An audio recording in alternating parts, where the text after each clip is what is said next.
Saudara, lalu bagaimana Kejaksaan Agung menilai kinerja Jaksa Penuntut Umum dalam kasus Sambo? Kita akan sapa Jaksa Agung Muda Tindak Pidana Umum atau Jampidum Kejaksaan Agung Fadil Zumhana. Selamat petang Pak Fadil. Selamat petang, Pak, Livi. bagaimana Anda melihat perjalanan kasus Sambo hingga ke tuntutan ya hari ini? Mulai dari kemarin Sambo dituntut seumur hidup, Putri 8 tahun sampai Eliezer 12 tahun.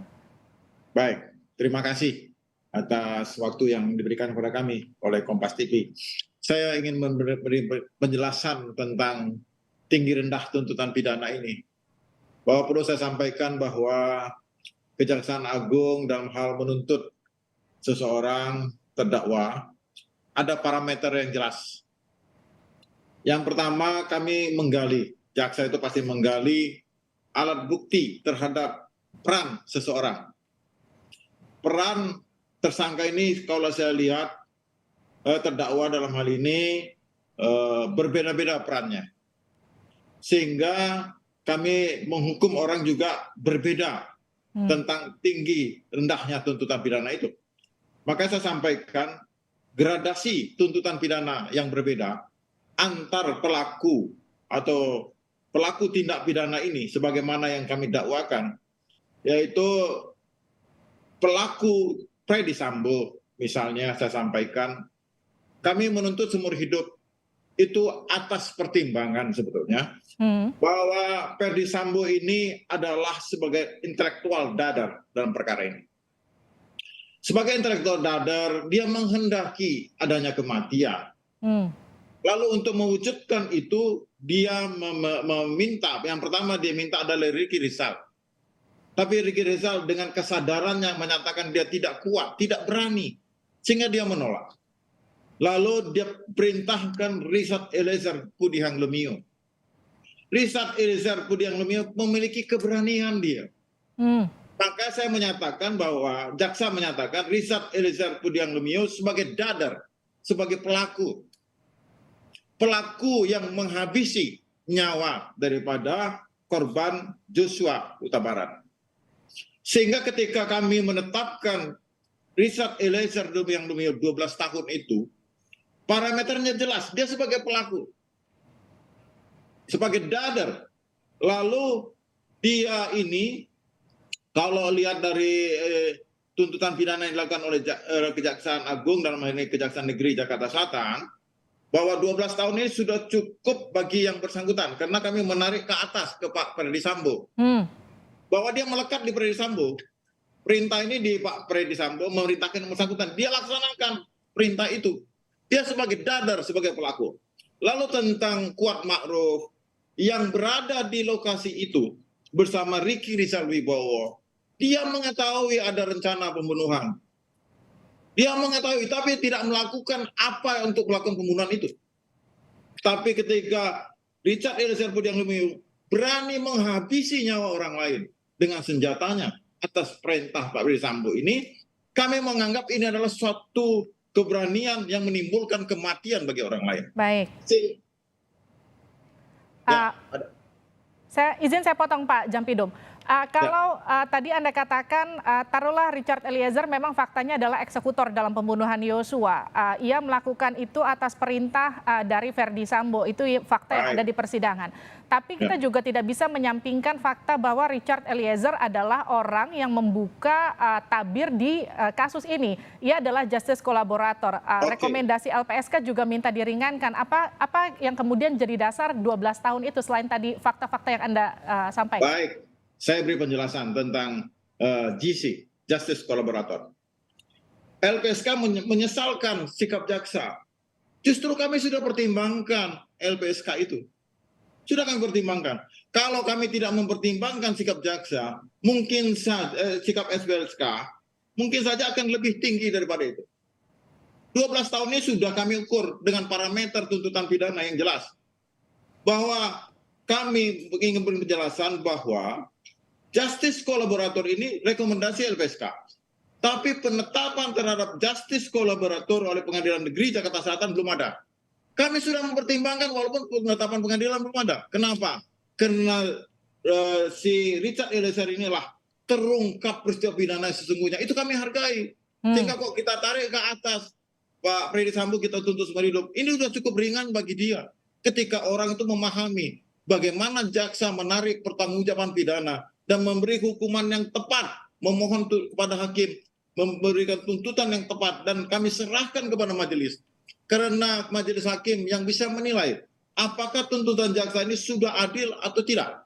Tapi dari segi kami ada parameter yang jelas dan kami menyatakan tuntutan 12 tahun untuk Richard Eliezer Pudiang Lumiu sudah tepat. Jaksa kami sudah tepat. Baik. Karena kami dalam sistem kami, perlu saya tambahkan penjelasan. Baik. Yang melakukan penuntutan adalah Kejaksaan Negeri. Dan Kejaksaan Negeri, jaksa ini yang tahu fakta peristiwa. Kami hanya mengendalikan. Kalau menurut kami sudah benar, itulah yang kami benarkan. Oke, Pak Jampidum, kalau 12 tahun untuk Richard Eliezer menurut Anda ini sudah ringan, sudah berdasarkan rekomendasi LPSK, sudah atas pertimbangan banyak hal termasuk posisinya sebagai justice kolaborator, itu angkanya 12 tahun. Kenapa Putri cuma 8 tahun, Pak? Nah, ini masalah peran. Saya jelaskan dalam teori hukum pidana. Ya, ada kesamaan kehendak dan niat antara para tersangka ini. Tapi perannya beda. Ibu Putri Candrawati itu ada di dalam kamar. Ini fakta persidangan. Dia tidak ikut melakukan apa-apa. Tapi dia mengetahui tentang cerita rencana pembunuhan itu. Sama dengan Kuat Ma'ruf. Kuat Ma'ruf dia ada di lokasi itu. Tapi dia tidak bisa berbuat apa-apa. Tetapi dia mengetahui ada perencanaan. Menurut kami 8 tahun untuk Kuat Ma'ruf, Ricky Rizal, dan Ibu Putri Candrawati ini sudah, menurut kami sudah tepat. Namun tentang berapa nanti diputus hakim, kami serahkan pada hakim. Dan hakim tahu berdasarkan bukti-bukti yang diajukan oleh jaksa. Tinggal hakim menilai alat bukti itu sudah cukup atau tidak. Apakah peran itu sudah cukup atau tidak. Dengan hukuman sedemikian rupa. Oke, Pak Jampidum.